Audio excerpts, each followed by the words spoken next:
This is Bella, and one of Bella's issues is she likes to be a door dasher. Sit. That's a little passive training. So basically in this video, I'm going to show you how you can establish an invisible boundary around your door and teach your dog also to move away from the door on its own. So basically the first thing I did is, I've been doing this a little bit earlier, is I wanted to teach the dog to go there. The front door is over there. We want the dog to move far away from the door. When the people come through the door, it's a very exciting time, and the dog has a tendency to want to join in that excitement. So that's a hard lesson to teach the dog when the excitement's going on. So when there's nobody around, you want to teach your dog to move away. So the way that I do this, I'm using a clicker. We already primed the clicker. We've been doing this a little bit. So what I'm going to do is I'm going to throw this over there.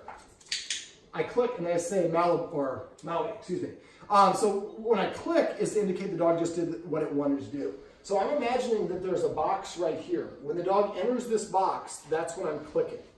Now I'm throwing the treat there to lure the dog to go there.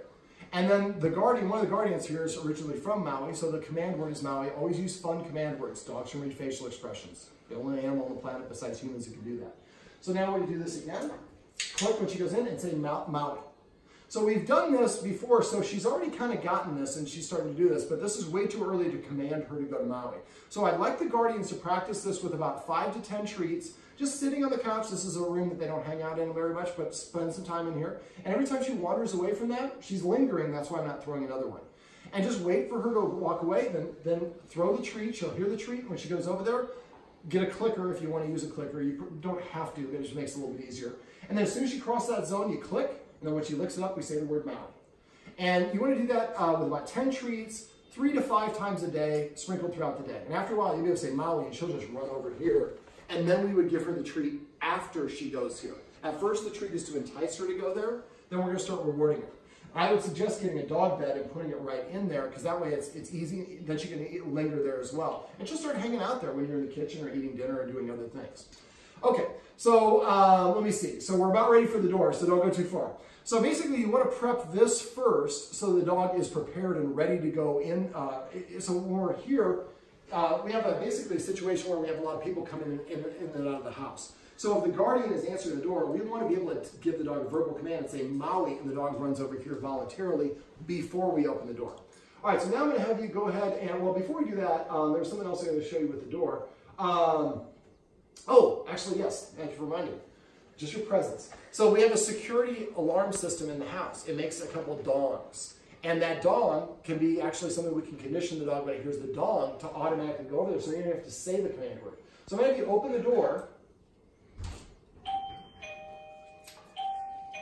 Maui, close the door. Open the door again. You want to try to time it, go and close it. So that by the time the dog is licking the treat up, that's the exact second. 4 seconds. About 4 seconds long. Yeah. So let's try that again. 1, 2, oh, there we go. So we can also say Maui. We want to be able to verbally communicate, but we can also make the security alarm. So just have somebody at the door opening it, and then we'll throw the treat first.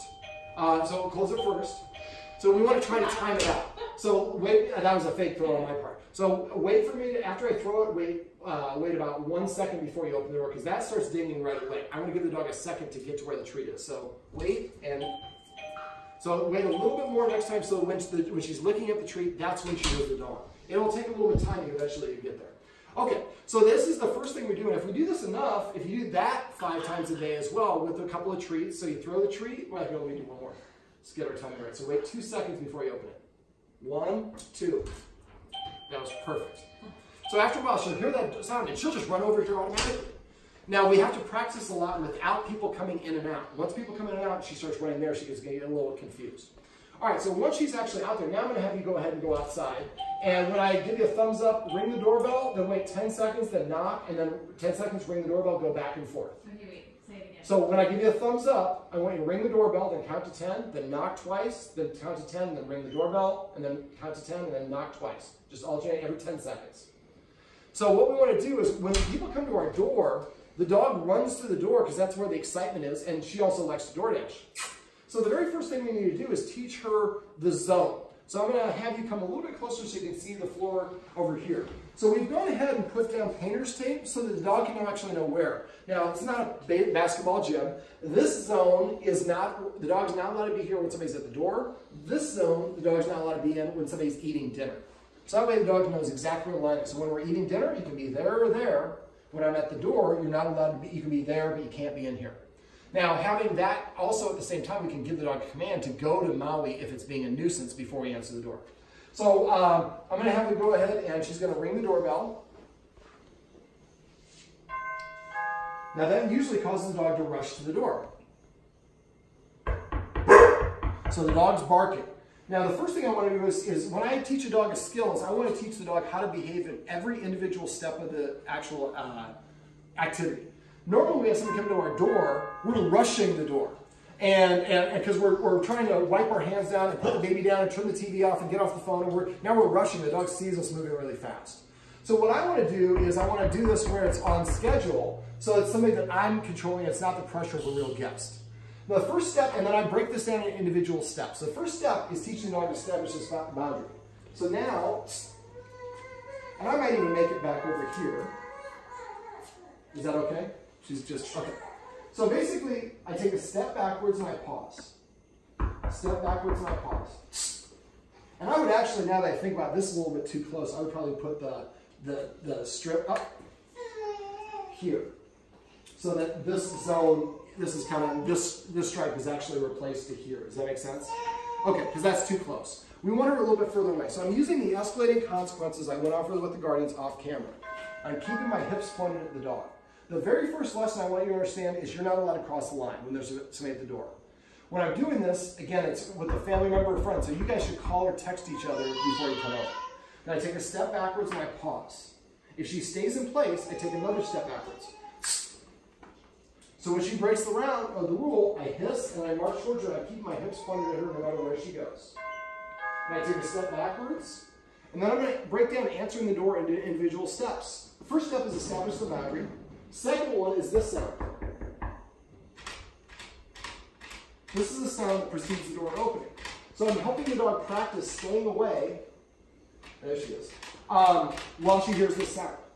Next step is, and I'm making these sounds as loud as I possibly can, and I'm having the guardian do these things to make it as hard as possible, because now I have time to practice.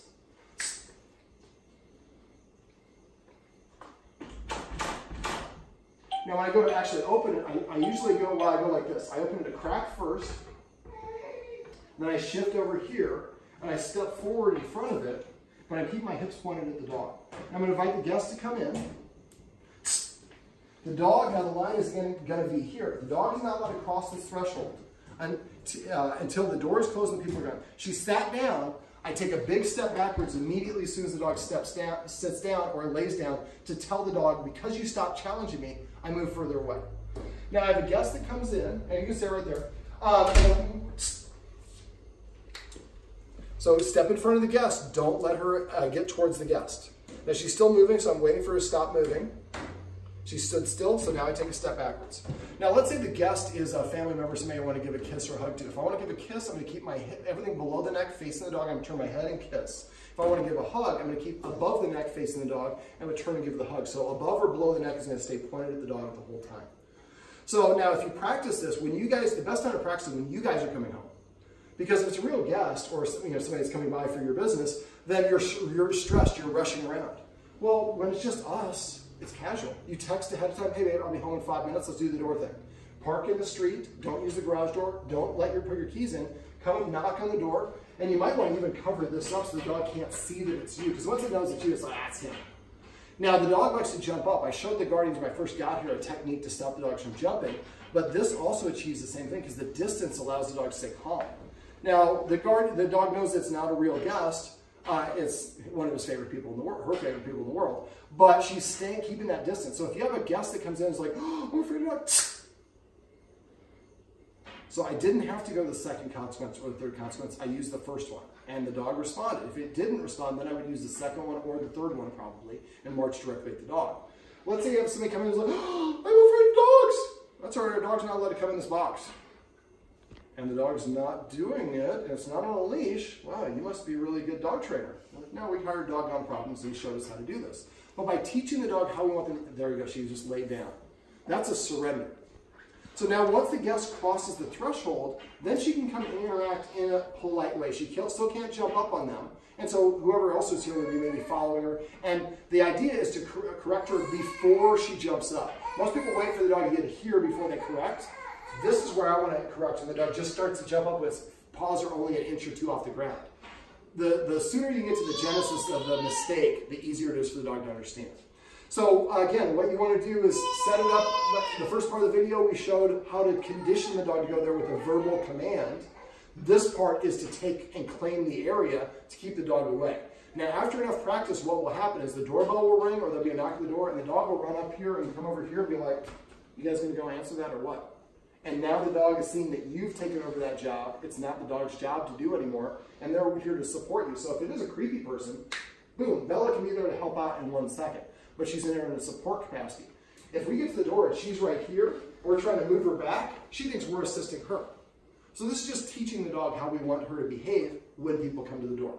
So these are tips and tricks you can use to teach your dog, first of all, to move away from the door using classical conditioning, and then to stay a distance away from the door when we allow guests inside.